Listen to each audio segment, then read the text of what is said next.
A quarter to the top of the hour. Thank you so much for choosing Morning at NTV Friday's edition to take you through the discourse of the day. I am Priscilla Regina Naluoga. In our Kickstarter this morning, globalization's impact on world music genres. Now, every time I read the word genres, the other day, reminds me of someday I follow on a very interesting clip on social media platforms, and the clip was two guys who were having a discussion, and one guy suddenly asks, so what genre is country music? No, actually it was, what genre is anthems? And they were asking, so these anthems, for them they fall in what genre? And then the friend responded thoughtfully and said, I think they fall in country music.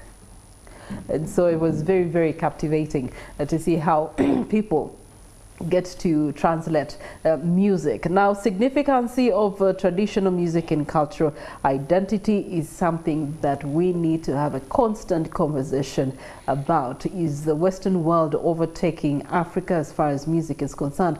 And this is not in competition, this is in genres. We have seen a lot of collaborations between the West and Africa, and it begs the question, are they adopting our beats to spread them to the rest of the world, or is it that their beats are being adopted by Africa to be spread in Africa? So globalization has definitely transformed the way we interact with music, breaking down barriers as well as fostering cross-cultural exchanges. Today, specifically, people can easily access music from any part of the world, whether through streaming platforms or viral hits. Of course, the unprecedented interconnectedness has not only enriched our playlists. Now you end up knowing more music than you had initially wanted to know.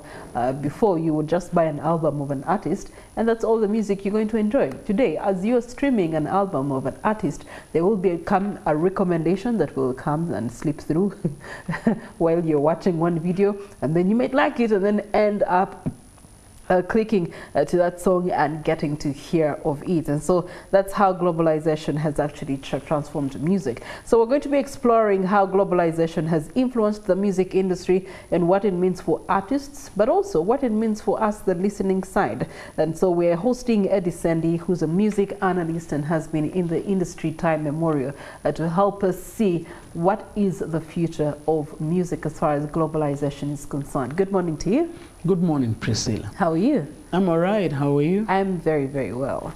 So we come into this conversation on the backbone of International Labour Day that we celebrated yesterday as a country. One of the sectors that we continue to see doing a lot of employment or having a lot of employment opportunities is performing arts. And so it begs the question, have we, as one who has interacted with the industry for quite some time, some decades, you have seen it all, we can say proudly. And so we want to, from your lenses, have we seen improvements in the interactions of the industry and the labor market, especially in formalizing some of the work that they do? I think the performing arts sector is still very informal in its setup and the way things are run. And I can say that the Labor Day and all what it's about, and celebrating and bringing to the forefront issues like the labor laws and all the rights for the workers, championing for things like is it called the lowest wage? Mm-hmm. Yeah, improving on that and stuff like that. All that's alien to the performing arts industry. Our people in that sector are very informal, and they completely and also don't understand anything regarding the Labor Day and all what it's about. Mm-hmm. Yeah, I think it's a little weird, but it's the truth. Things to do with the law, with the International Labor Day, mm-hmm. Charter and all what it's about and stuff like that, lowest wage, are things to do with people who are a bit educated and who are into properly formal set up structures, but with performing arts, majority of whom are illiterate, and majority of whom join the industry because there are no jobs, or they are not, it's like a last resort. Yeah. So people tend to not follow anything really. You will find a lot of our artists didn't even know that yesterday was Labor Day. Labor Day. Wow. Except for then having been invited to perform somewhere. Unfortunately, none was. Okay. Apart from maybe those who would have been invited to perform, and I don't think there was anything like a performance in Nakapiripirit where the Labor Day celebrations were. Because it's not a day that is really celebrated that much. You can't equate it to Christmas or Easter. Yeah, that's true. You know? Okay, but then again, debunking on that, we are looking at globalization today, meaning that the world has changed. Now everything is interconnected in one way or another. From your perspective, isn't it, you know, handicapping the industry for not being formal in the way they are running business, especially as far as the music industry is concerned, that then they cannot have the impact of their music, cannot have their impact, or their work generally cannot be moved beyond some borders like regional borders or even continental borders, simply because of that element of formalization? The challenge we have in Uganda, and this is not to do with the artists alone, but I would say we are so much into what do I get, what is on the table, and how fast can I get it? How fast can I get it? We have even respectable creatives or people in the performing arts sector. Anything you tell them, the next question will be how much and when. Now, and that goes beyond, you know, sometimes I don't like keeping my arguments to the entertainment sector alone, but we need to remember that actually these performing artists are Ugandans, and majority are a reflection of what our society is. So you will find that when someone is thinking of what to eat today, okay, they don't consider a lot of things. All they're interested in is how much and when. And that is one of the reasons why you see that some artists are not comfortable dealing with corporate companies, because payment or the way the companies, organizations are structured is that things have to go through a certain procedure. You have to write a proposal, you have to get it approved, then you have to do a quotation, it has to be approved, then you have to invoice, then you get an LPO, and then you offer the service, and after you have to wait for 45 days. 45 working days, and then you get payment, stuff like that. A lot of our people are not comfortable and used and don't like that kind of system.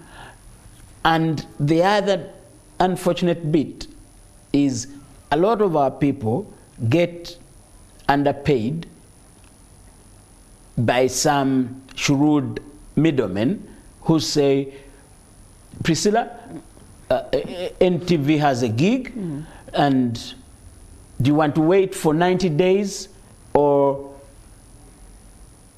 to earn 5 million, or can I give you 2 million cash and me, I will wait? And the chap goes like, no, give me the cash. You get that sort of situation? Yes. A lot of Ugandans are like that, and so it applies to a lot of our performing artists. Yeah. All right. Well, it more or less sounds like subsistence economy as far as the the sector is concerned. Let's have a brief analysis of the sector so far in the first quarter of the year. What are some of the things that you see have come out as a positive and negative in as far as the industry is concerned? As far as the industry is concerned, in the first quarter of the year, there isn't much positive really that has come up, unfortunately. And I would say the negative, there is a positive.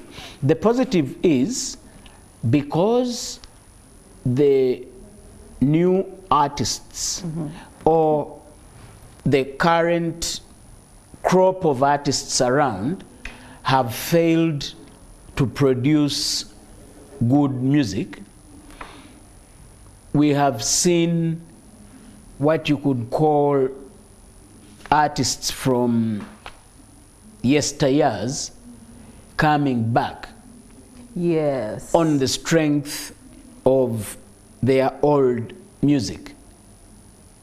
And they come back bigger than the current crop of musicians. That's very true. There was a concert of Lord Fred Sabata. Yes. And people were wondering, is he really going to get an audience that big? But believe you me, there was no parking. There was no parking. There was no parking. Forget about the parking. Imagine there's no parking for cars. How much more for, those that are for the voting? people that were, exactly. Yeah. Exactly. He got a very, very good turnout. Yes. Okay? And we are having concerts back to back.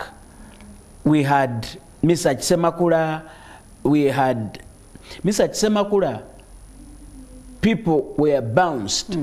People were looking for tickets. People were ready to pay. Yes, people were looking for black market tickets. Okay? And they couldn't get them.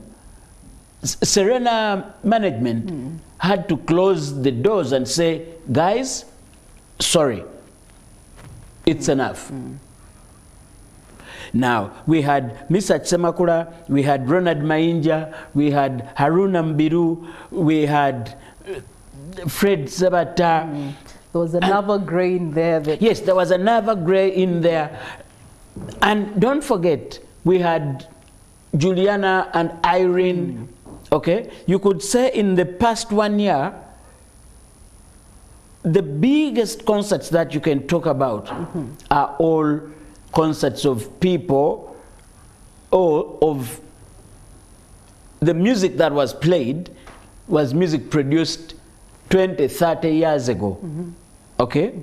Now, this year, we are having back to back. You have Sophia Nantongo, you have Kabiye Semboga, you have Stacia Mayanja. You know, when you drop the names, all these are artists. You don't get to see producing music anymore. Frequent, yeah. Okay? Some have not produced music for 5, 10 years. Now, that leaves a question to every new artist. I deliberately don't use the word upcoming. No, there's nothing like upcoming. New artists and the current artists, the Elijah Chitakas, the Vinkas, you know, the current crop of artists, okay? Now, where is your music? Or where will it be 20 years from today? Exactly. Yeah. Will you be able to do a comeback? Yes. Like Fred Sabata? Yeah, well, actually, you're right. When you talk about a comeback, I remember how people greatly demanded that Blue 3 does a comeback. And they did a subtle one. They first did a subtle one, and then they got so much response that it forced them to actually do a major one. Yeah, they did a concert with Maestro Band at Skies in Naguru. Yes. It was like, I think, kind of a teaser. but the reception was overwhelming because it sold out, and they were forced to do a big concert, which was another very, very successful one. So that shows you that we really have a challenge with the current crop of musicians. I don't know why they have all failed to create something that can hold. And yet the current crop of musicians has had the opportunity to borrow from different other cultures, to borrow from other artists and have a fusion of music and a blend of music in terms of styles and genres and cultures are concerned. And it begs the question, with that opportunity, are we not then, through globalization of course, are we not then really putting aback some of these things that we are supposed to be identifying with, such as our own genres, as maybe Uganda, Chidandari, or the East African region, Lingala, and you know, so are we not phasing out some of these things in the name of globalization? The Uganda as a country has a challenge. I don't like pointing fingers, but I would say we were unfortunately brainwashed by our colonial masters into thinking that everything foreign is good, or anything foreign is better than ours. Now, with that sort of mentality, you will find that a Ugandan musician can't use the Bagisu renowned Kadodi drum beat, or the Lakara from the Luo in the north, or the Bakisimba from Buganda, but instead they will rush to copy Amapiano from South Africa. And unfortunately, because we normally don't put so much emphasis on a genre that we are copying or on a style that we are adopting, we usually don't get it right. And on the wider scale, people prefer to listen to the real thing, not the imitation. Yeah. You get it? And I say this is a Ugandan problem because currently a genre like Amapiano was created by South Africans. But as we speak today, the Nigerians have taken it up and they have run away with it. So, which means they copied it, and they really did it so well. Now, Ugandans, we have that problem. We can't pick a genre through effects of globalization that, as you are here, Priscilla, you know what is happening in New York in real time, okay? You know what Taylor Swift is, her latest song, yet 20, 30, 40 years ago, it would take maybe 3 or 4 years to know the latest album from UB40 or Madonna or, you know, whoever was there then. But we still have a challenge in, one, using our own. 2, if we copy, we don't copy it right. And then we end up looking more like mediocres than excellent creatives. Okay, all right. You made reference to the olden or the yesteryear artists that you have said, and it brings into perspective. But because we had boundaries at the time, we had boundaries on all levels, and so it was paramount that we can only appreciate what is within our confinement and our boundaries. Today, that's not the case, and you would think that globalization then gives us the opportunity to send out our very own, but we are not doing so. Instead, we are picking from in the context of what is trending, and so there's the pressure that the listeners are tilting towards amapiano for this, for this case. And so why not do some amapiano so that I can track the listener and take them away from listening to the South African version or the Nigerian version. That's what globalization is doing, isn't it? That's what globalization is doing, but as Ugandans, we have several challenges. We earlier on spoke about the issue that most of our people, it's not only artists, and I don't like to be misquoted on this, most of our people prefer cash, prefer to receive there and then. We don't have patience.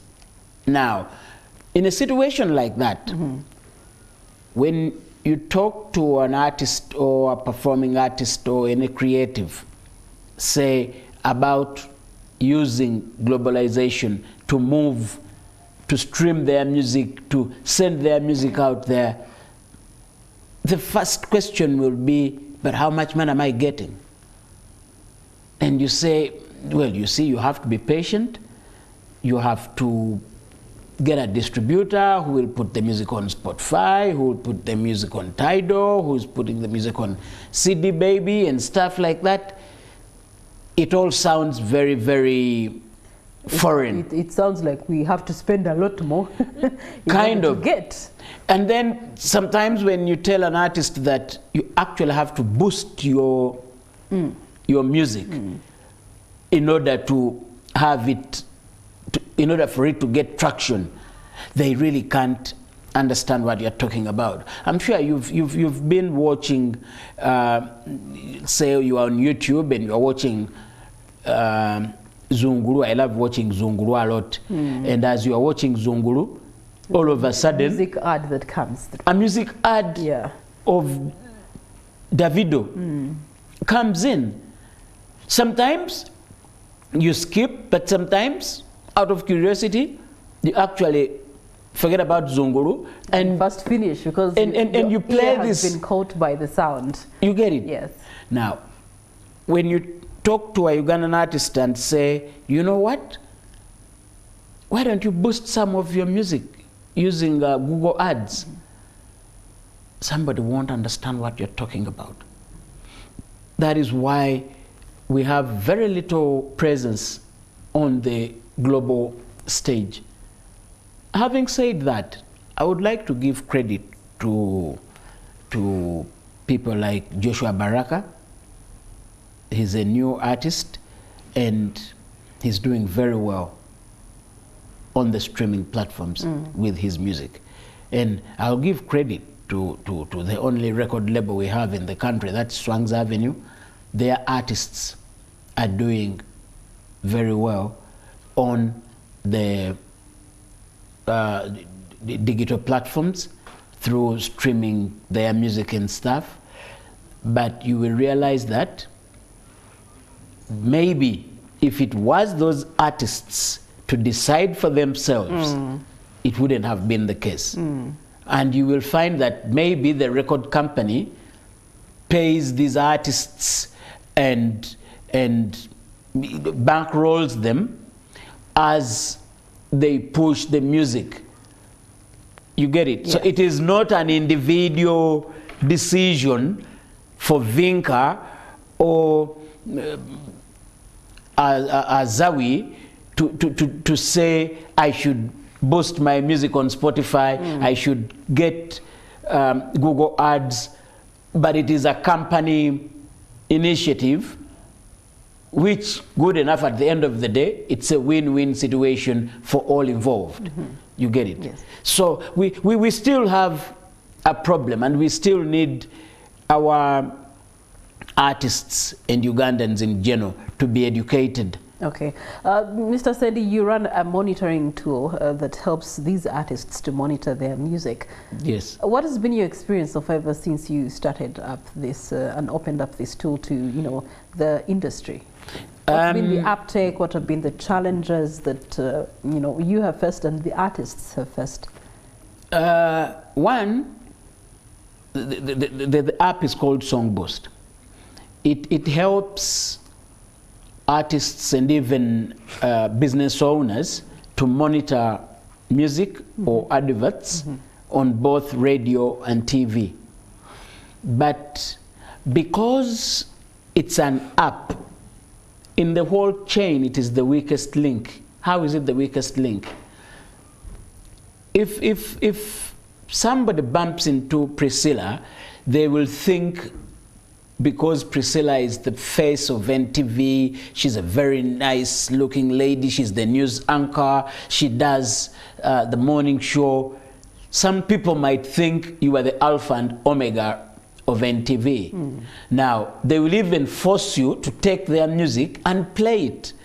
But actually, in the real sense, Priscilla does not get involved at all. I have had that experience with NTV, and you know, giving you their music and no, it asking you to listen. Like can you listen to this song? And 2 weeks later, I've not seen my song playing on NTV, and thinking it does not work like that. You understand? Now, some other people, Priscilla might be bold enough and tell the person that actually that's a totally different department and I don't work with that department. And I would suggest maybe walk to NTV, talk to so-and-so, or the procedure for getting your music played is ABC. Now, in some institutions or media houses, people are not that professional. And they will take the music, sometimes even take some money, and don't play the music. Now, the artist gets Songboost, downloads the app, uploads their music, and subscribes. Then they start checking, refreshing on the app to see, is my song getting played at Radio X or TV Z? Now, when the music doesn't get played, they will call the person they gave the music and say, how come my song is not being played? And usually the first answer will be, it was played. The guy says, yeah, but I'm monitoring using Songboost. And he says, no, that doesn't work. Now, because it's an app, it is easy to say it doesn't work. So one of the challenges we've had is to tell people, especially our clients, that actually, or some call and say, I'm not getting any notifications. And we say, yes, then the app is working. You're not getting notifications because your music is not moving. It's not being played. And yes, we've had a scenario where one time an artist complained and says the app is not working. I had to call a radio station where I had a little bit of influence, and I requested for a song to be played when I'm with the artist. And the artist got a notification, and I said, now, I think you understand that actually the app is working, but your music is not being played. So you should try to put in more effort and get your music played. Okay.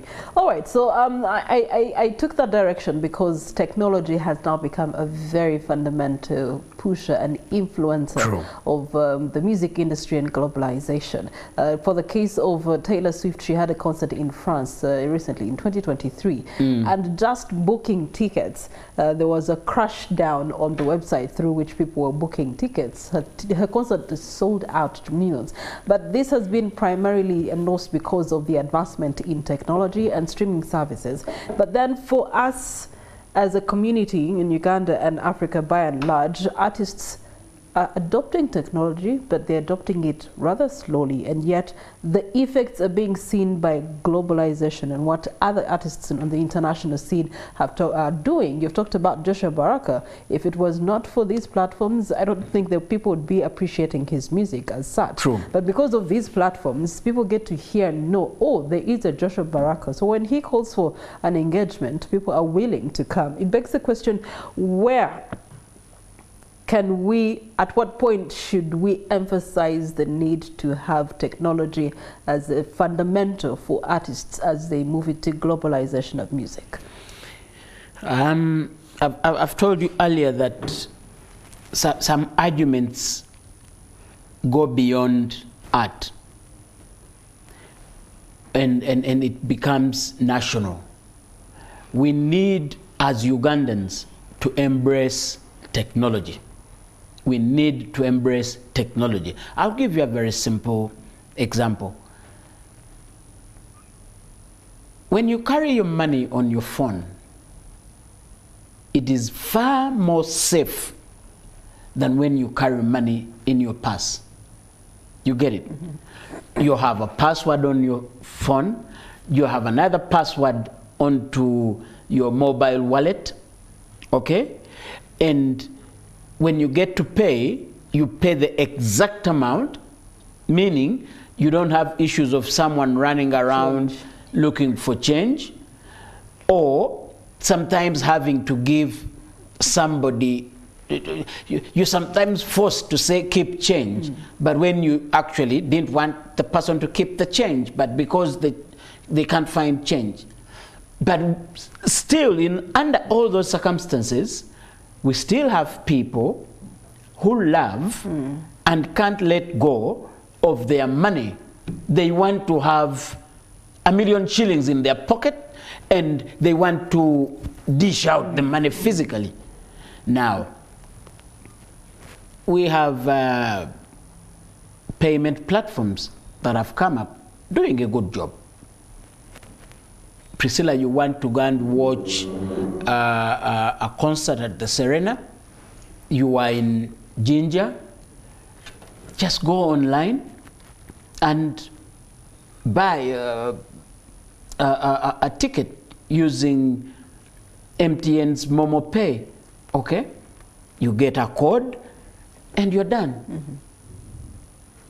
At the actual date of the event, walk into Kampala Serena, present your phone, the ticket is scanned, and there you go. Mm-hmm. Priscilla doesn't want to do that.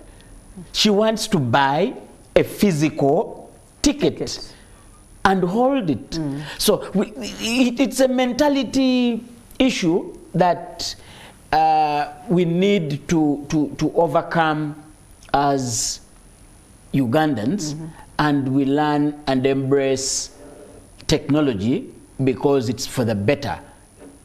And it has so many good things around it, okay? We are having issues with climate change. All right, climate change is a big word for a normal Ugandan. We are having floods. And if you really look critically at it, we have a poor waste disposal kind of behavior. Management. Yes. But do you realize when there is an event and there have been so many tickets issued, have you passed through your parking? Yeah, the litter. Yeah, the litter that you see. And do you know that a lot of that litter ends up in the trench? Okay, in the drainage system. The concert was last night, and the rains that have come down this morning have washed away into the drainage system. And then at the end of the day, the roads will be flooding.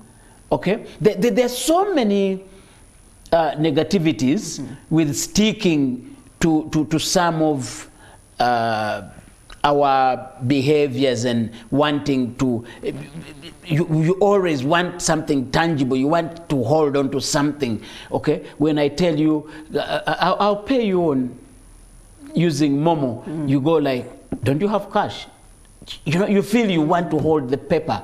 So we need to change. We need to adapt new technology as a country and as performing artists in particular. All right, so for the artists that you have worked with or engaged with, what has been the uptake of artificial intelligence tools, as then uptake of social media to be able to boost their music out of, you know, the borderlines that we talked about earlier, especially in production? Very few artists have adapted to the new technological advancements, and we still have a challenge. There are some who are really moving ahead with the times, but the majority are still locked up in an analog kind of setup. And you know, to some artists, when you talk about AI, you know, you will find an artist. One time I was talking to an artist and I said, have you tried to think about pushing your music maybe in the region or on the African continent? Have you tried to save some money and maybe go on a media tour to Nairobi or Tanzania or Rwanda, you know, to try and spread your wings? So as to get more funds and make more business? And this guy told me, well, I haven't been to Yumbe or Arua yet. Where should I go? Now, why are you telling me about Nairobi?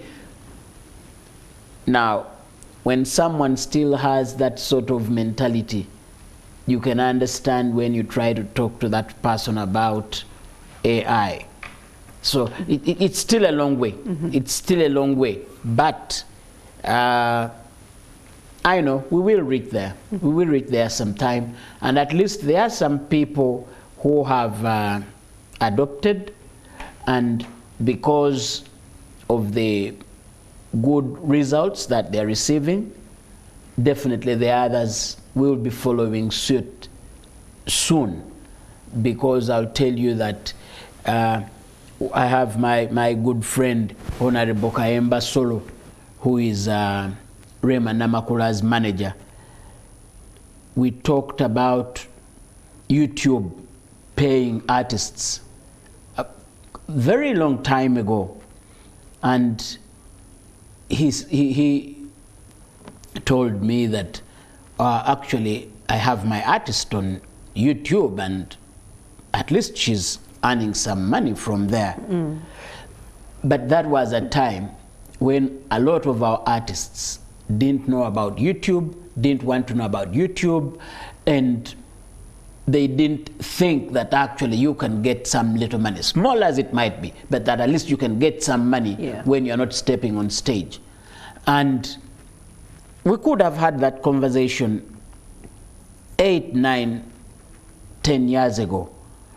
And today, at least so many artists now have uploaded their music on YouTube. They really put in an effort to make sure that they even do lyric videos before they produce the actual video. When they release the song, if they haven't released audio and visual at the same time, they at least go the extra mile and say, let me just do a lyrics video, upload it on YouTube so that my fans can get to watch it, or I can be able to earn some money. So yes, the artists are moving very slowly in that direction, but I know and I'm sure and positive they will catch up soon. All right, let's talk about authenticity and globalization. And I'm coming from a place where I'm thinking that there's going to be extinction of our local dialect in music in the near future if we don't do something about it or say something about it. In the name of globalization, working with various artists, you get to have maybe a collab with a Ugandan artist and a Nigerian, and the Nigerian will proudly put in their local Ebu, whatever language in there, but the Ugandan will have to use English instead of using our own dialect to be able to, you know, have a fusion of music and as a way export our very own to Nigeria. And so don't we face extinction of local dialect when it comes to the industry? There's already a very big problem with our local languages or our local dialect because of globalization and because of the information that we are consuming. Today, most parents are struggling with having their children to speak their languages. A lot of children today cannot speak Luganda or Runyankore or Rutoro or Acholi. Now, if it is happening with the young ones, so that means generations to come, we will be having a challenge with our languages. All right. Now, with music as well, definitely it will catch up. And unfortunately, if you remember earlier on, I told you that we have a challenge of thinking that everything foreign is good. Yeah. We even have a challenge of people thinking that for your music to grow internationally, you must sing in English, which is not the case. That's very true. We know Oliver Mutukuzi, the Congolese music has been all over the world. It's not in English. Okay, all right, and yeah, you're very right on that. Unfortunately, our time is fast spent, Mr. Ssendi. Your closing remarks on this conversation? My closing remarks are, for the artists and all Ugandans, we should embrace technology in all forms and in every way that it comes. 2, let's love our own. Let's use our own. Let's make our own better. Okay? Use Akadodi, modify it or make it better. Use Lakara, use Chitaguro, use Baksimba. Let's try to create our own, enrich it, and push it to the world. Through globalization, we can definitely go very far. All right, thank you so much. And further is the opportunity that each one of us has to go. That brings us to the end of this conversation. Stephen Bida is going to be joining us later on to be talking about women in politics, especially with the upcoming electoral cycle that is coming through. And then later on, we're also going to be having Ivan Walunyolo, who's going to be talking about aviation and exploring engineering in that sector. All this happening and continuing on Morning at NTV. Do stay with us.